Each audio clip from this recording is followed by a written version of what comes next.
16 जून 2013 सुबह 8 बजे उत्तराखंड के एक छोटे से गांव में कुछ ऐसा हुआ जिसे आज तक लोग भूल नहीं पाए।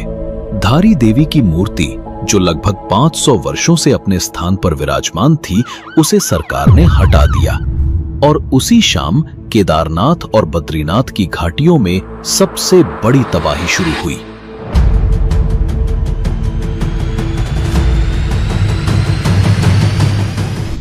सिर्फ 6 घंटों में करीब 6000 लोगों की जिंदगी हमेशा के लिए खत्म हो गई। क्या यह सब केवल एक इत्तेफाक था या फिर 500 साल पुरानी देवी का श्राप जिसे आज तक हमसे छुपाया गया? हाल ही में एक ऐसी घटना घटित हुई जिसने पूरे उत्तराखंड को चिंता में डाल दिया। कहा जा रहा है कि अगर धारी देवी का ये मंदिर पानी में डूब गया तो फिर से उत्तराखंड पर वैसी ही तबाही टूट पड़ेगी जैसी 2013 में केदारनाथ में देखी गई थी। लेकिन सवाल यह है कि आखिर ऐसा क्या हुआ कि पूरा राज्य भयभीत है। कहा जाता है कि ये कोई साधारण देवी नहीं है।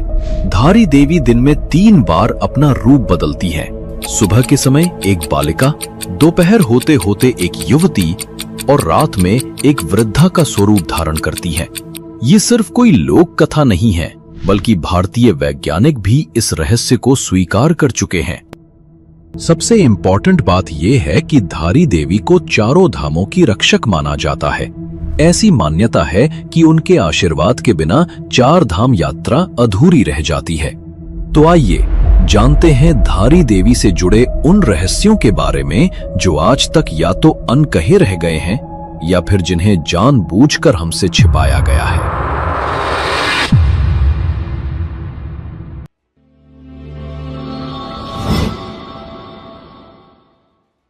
धारी देवी मंदिर भारत के उत्तराखंड राज्य के गढ़वाल क्षेत्र में श्रीनगर और रुद्रप्रयाग के मध्य अलकनंदा नदी के तट पर स्थित है। ये मंदिर 10 महाविद्याओं में से एक मां काली को समर्पित है और इसे अत्यंत रहस्यमयी एवं शक्तिशाली माना जाता है। धारी देवी को उत्तराखंड की संरक्षक देवी और 4 धामों की रक्षक के रूप में पूजा जाता है।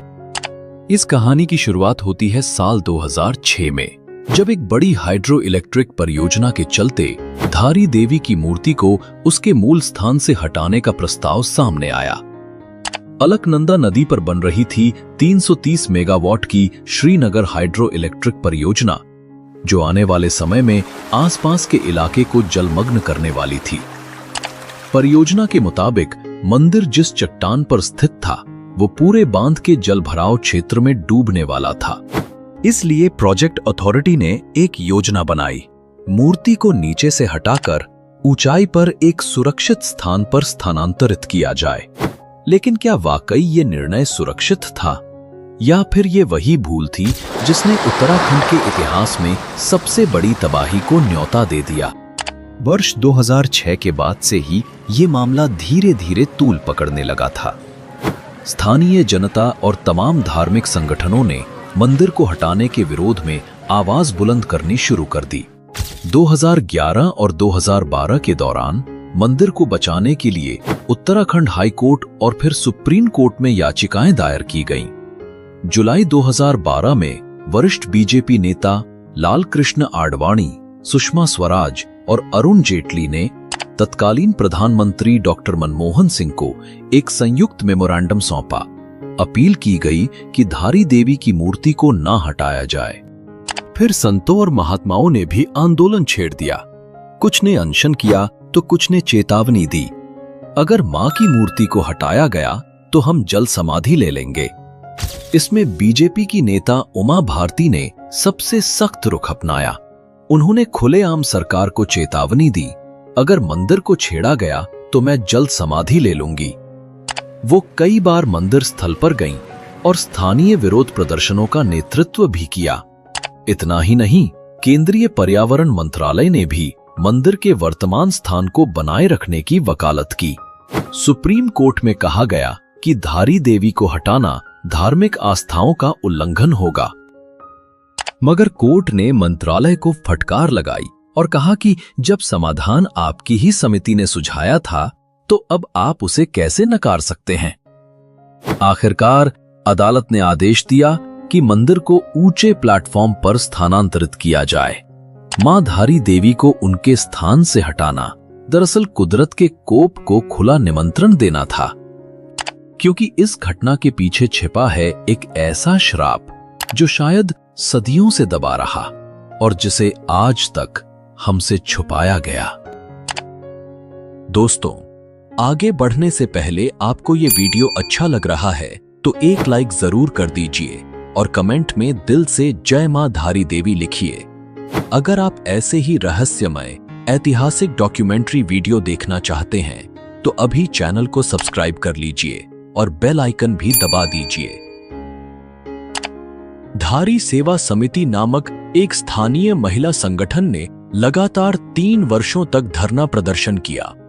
वर्ष 2013 तक उनके धरने को 1100 दिन पूरे हो चुके थे। इसके बावजूद देवी की मूर्ति को हटाने का निर्णय लिया गया। इतना ही नहीं, स्थानीय लोगों का आरोप है कि जून 2013 में मानसून पूर्व की बारिश का लाभ उठाकर परियोजना कंपनी ने मूर्ति स्थानांतरण की प्रक्रिया को अचानक तेज कर दिया।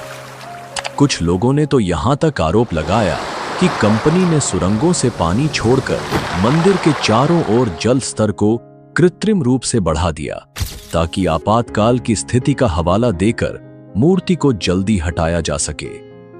फिर 16 जून 2013 की शाम जब भारी बारिश और बाढ़ की चेतावनी दी गई तो मंदिर समिति ने मजबूर होकर देवी की मूर्ति को ऊंचे अस्थायी चबूतरे पर स्थानांतरित करने की अनुमति दी। इसलिए 3 पुजारियों और 2 स्थानीय लोगों ने मिलकर मूर्ति को शिला से अलग किया। प्रत्यक्षदर्शियों के अनुसार जैसे ही मूर्ति को उठाया गया, आकाश में जबरदस्त बिजली चमकी, तेज गर्जना हुई और मूसलाधार बारिश शुरू हो गई। यह दृश्य देखकर वहां मौजूद लोग डर से कांप उठे और इसे देवी के क्रोध का संकेत मानने लगे। धारी देवी मंदिर समिति के पूर्व सचिव देवी प्रसाद पांडे कहते हैं, शाम तक मंदिर घुटनों तक पानी में डूब गया था। ऐसी खबरें थीं कि रात में भारी बारिश होगी, इसलिए धारी देवी की मूर्ति को हटाना ही एकमात्र विकल्प बचा था। हमने शाम 6:30 तक मूर्ति को वहां से हटा दिया। 500 साल तक किसी ने भी धारी देवी की मूर्ति को छूने की हिम्मत नहीं की, लेकिन 2013 में जब सरकार ने वो मूर्ति हटाई तो क्या हुआ वो पूरा देश जानता है। भारत के इतिहास की सबसे भयानक प्राकृतिक आपदा ने दस्तक दी और इस तबाही का राज शायद उसी मूर्ति में छुपा हुआ था। स्थानीय पंडितों और गांव वालों ने पहले ही चेतावनी दी थी, धारी देवी को मत छेड़ो, नहीं तो प्रकोप होगा। लेकिन जब उनकी बात को नजरअंदाज किया गया तो ऐसी कुदरती आफत आई कि पूरा देश हिल गया। जैसे ही शाम 6:30 बजे धारी देवी की मूर्ति का स्थानांतरण पूरा हुआ, ठीक 1 घंटे बाद 7:30 बजे केदारनाथ में पहला बादल फटा। यह एक जोरदार विस्फोट जैसा प्रतीत हुआ जिसने वहां मौजूद अधिकतर घरों को हिलाकर रख दिया। उस रात लगभग 250 लोगों ने मंदिर के अंदर शरण ली थी। मंदिर पूरी तरह भर चुका था और जो लोग अंदर जगह नहीं पा सके उन्होंने प्रार्थना हॉल में रात बिताई। बाहर क्या हो रहा था इसका अंदाजा केवल उस भयंकर पानी की आवाज से लगाया जा सकता था जो मंदिर की मजबूत दीवारों से लगातार टकरा रहा था। 17 जून 2013 की सुबह ठीक 6:15 पर उत्तराखंड की चौराबाड़ी झील का बांध टूट गया। ग्लेशियोलॉजिस्ट डॉक्टर डीपी दोभाल बताते हैं कि सुबह के समय एक विशाल हिमस्खलन झील में आकर गिरा, जिससे झील पर भारी दबाव बना। पहले से ही लगातार बारिश के कारण झील का जल स्तर सामान्य से करीब 7 मीटर ज्यादा था। हिमस्खलन का प्रेशर इतना ज्यादा था कि बांध टूट गया और सिर्फ 5 से 10 मिनट में पूरी झील खाली हो गई। इसका मतलब ये था कि लगभग 262 मिलियन लीटर पानी एक झटके में नीचे बहती मंदाकिनी नदी में उतर गया, जिसने आगे चलकर एक भयंकर तबाही को जन्म दिया। सुबह 7 बजे तक चौराबाड़ी झील से निकला पानी और मलबा विनाश की एक बाढ़ बनकर मंदाकिनी नदी के दोनों किनारों को अपने साथ बहाता हुआ केदारनाथ में प्रवेश कर चुका था। यह सिर्फ पानी नहीं था, यह था एक घातक मिश्रण जिसमें शामिल थे विशाल पत्थर, गाद, बर्फ के टुकड़े और पेड़ों के अवशेष। इस विनाशकारी प्रवाह ने जो भी उसके रास्ते में आया उसे मिटा डाला। केदारनाथ की संकरी गलियां, दुकानों की कतारें, घर और आश्रम, सब कुछ ही मिनटों में इस तबाही की लहर में समा गया। यह केवल एक प्राकृतिक आपदा नहीं थी, यह मानो धारी देवी का क्रोधित आक्रोश था। उत्तराखंड सरकार की आधिकारिक रिपोर्ट के अनुसार 2013 की इस भयावह आपदा में 6054 लोगों की जान चली गई। करीब 3 लाख तीर्थयात्री और पर्यटक अलग अलग घाटियों में फंस गए और 2375 गांव पूरी तरह से बाहरी दुनिया से कट गए। यह त्रासदी 2004 की सुनामी के बाद भारत के इतिहास की सबसे बड़ी प्राकृतिक आपदाओं में से एक बन गई। लेकिन सवाल आज भी वही है, क्या यह सब मां धारी देवी की मूर्ति को हटाने का परिणाम था या फिर सिर्फ एक प्राकृतिक आपदा? अपनी राय कमेंट करके जरूर बताइए। इतना ही नहीं, ऐसा पहली बार नहीं हुआ था। साल 1882 में भी एक स्थानीय राजा ने धारी देवी मंदिर को स्थानांतरित करने का प्रयास किया था, लेकिन जैसे ही यह कदम उठाया गया उसी समय भयंकर भूस्खलन हुआ जिसने केदारनाथ क्षेत्र को भारी नुकसान पहुंचाया। तब भी लोगों ने इसे मां की नाराजगी का संकेत माना। तभी से मान्यता बन गई कि मां धारी देवी को उनके स्थान से हिलाना सीधे सीधे प्रकृति की शक्ति को ललकारना है। विश्व हिंदू परिषद के अध्यक्ष अशोक सिंघल ने कहा कि लोगों ने हाइड्रो पावर प्रोजेक्ट के खिलाफ प्रदर्शन किया था और मूर्ति हटाने का विरोध किया था। इसके बावजूद 16 जून को धारी देवी की मूर्ति को उसके मंदिर से हटाकर बने हुए प्लेटफॉर्म पर रख दिया गया। देवी ने अपना क्रोध दिखाया और केदारनाथ व अन्य हिस्सों को नुकसान हुआ। इसके बाद भाजपा के उपाध्यक्ष उमा भारती ने कहा कि उत्तराखंड के तीर्थयात्रियों की रक्षक देवी है और यह मेरा दृढ़ विश्वास है कि इस मूर्ति को हटाने से ही बादल फटा और प्रकृति का क्रोध फूटा, जिसने पूरे राज्य में मृत्यु और विनाश का भयानक सिलसिला छोड़ा। इतना ही नहीं, 16 सितंबर 2025 को देहरादून में बादल फटने की घटना ने पूरे क्षेत्र को झकझोर कर रख दिया। टपकेश्वर महादेव मंदिर, जो तमसा नदी के किनारे स्थित है, पूरी तरह जलमग्न हो गया। यह एक धार्मिक और भावनात्मक स्थल है और इसका जल में डूबना प्रतीकात्मक रूप से अत्यंत चिंता का विषय बनता है। इससे पहले भी उत्तरकाशी के धराली, चमोली के थराली और रुद्रप्रयाग के बसु केदार में बादल फटने की घटनाएं हो चुकी हैं। यह सभी स्थल धार्मिक और संवेदनशील माने जाते हैं। अलकनंदा नदी, जो स्वयं धारी देवी के पौराणिक इतिहास से जुड़ी है, वह उफान पर है, जैसे मानो वह स्वयं कुछ कह रही हो। दोस्तों, अगर आप केदारनाथ मंदिर के रहस्यों और उसके प्राचीन इतिहास के बारे में और जानना चाहते हैं, तो हमने इस विषय पर एक विशेष डॉक्यूमेंट्री तैयार की है। इसका लिंक डिस्क्रिप्शन में दिया गया है, आप वहां जाकर पूरी वीडियो देख सकते हैं। तो दोस्तों, अब आपके मन में एक सवाल जरूर आता होगा, धारी देवी कौन है और इनका इतिहास क्या है? तो आइए जानते हैं धारी देवी से जुड़े उन रहस्यों के बारे में जो आज तक सिर्फ कुछ ही लोगों को पता है। धारी देवी का इतिहास हजारों वर्षों पुराना है। मंदिर के मुख्य पुजारी मनीष पांडे के अनुसार यह मंदिर द्वापर युग की सबसे प्राचीन शक्तिपीठों में से एक है, जिसे पांडवों ने भी पूजा था।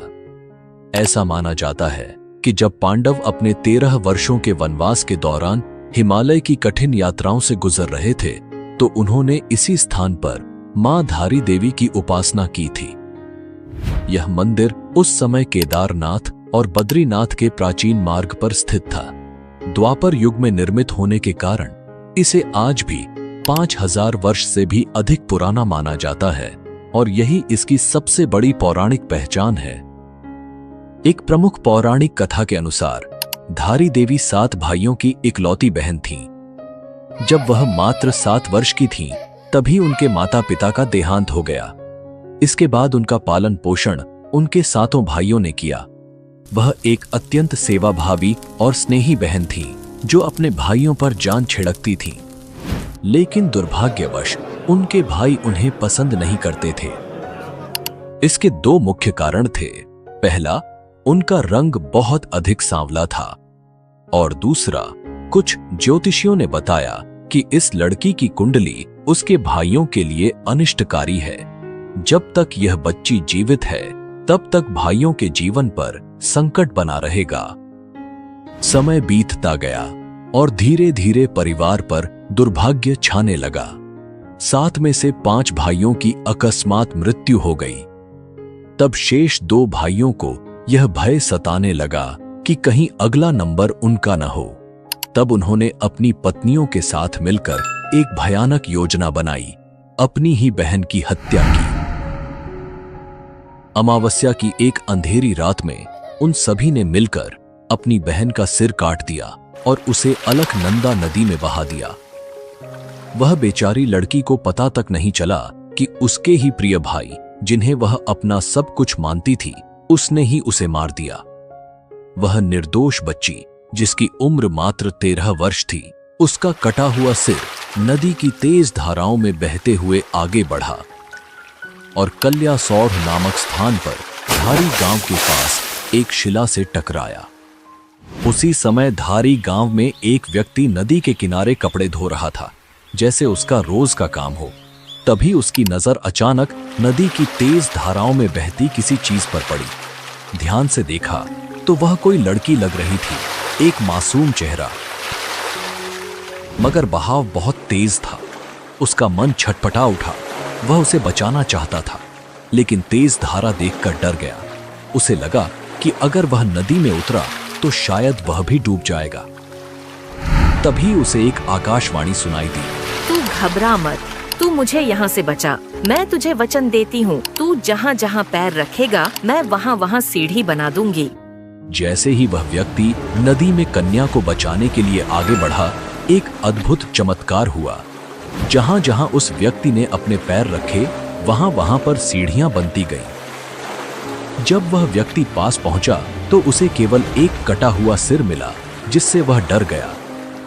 तब उस सिर से फिर दिव्य आवाज आई, मैं शक्ति का रूप हूँ, मेरे सिर को पास के पवित्र स्थान पर स्थापित कर दे।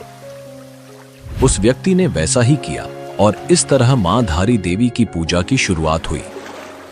धारी देवी के शरीर का निचला हिस्सा बहते हुए कालीमठ पहुंचा, जहां आज भी यहां मां मैथानी या काली देवी के नाम से पूजा जाता है।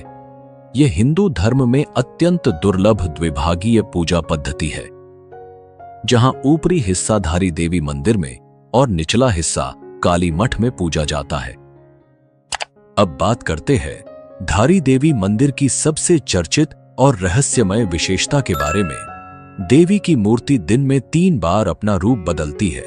सुबह वह एक मासूम कन्या के रूप में दिखाई देती है, दोपहर होते होते एक युवा स्त्री का रूप लेती है और जैसे जैसे शाम ढलती है देवी का चेहरा वृद्धा की तरह प्रतीत होता है।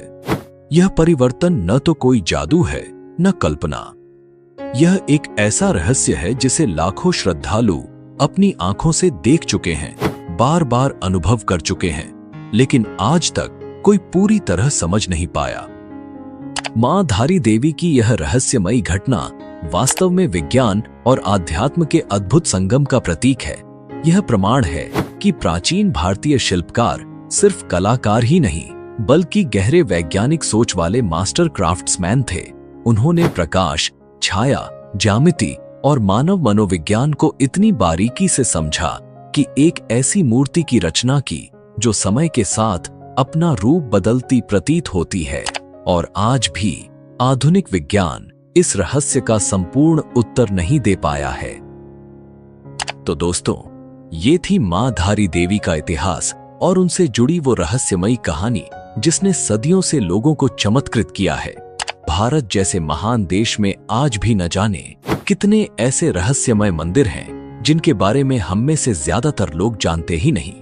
लेकिन चिंता मत कीजिए, हम एक एक करके हर मंदिर की सच्ची कथा और रहस्य लेकर आएंगे, ताकि हमारी संस्कृति, आस्था और इतिहास को नई पीढ़ी तक पहुंचाया जा सके। मैं आपसे यह नहीं कहूंगा कि चैनल सब्सक्राइब जरूर करें, लेकिन हां, अपने बच्चों और परिवार को ऐसे वीडियो जरूर दिखाइए ताकि वे जान सकें कि भारत सिर्फ जमीन का टुकड़ा नहीं, यह श्रद्धा, आस्था और अद्भुत विरासत की भूमि है। मिलते हैं अगली डॉक्यूमेंट्री में एक और नई कथा के साथ। तब तक के लिए धन्यवाद। जय हिंद, जय भारत।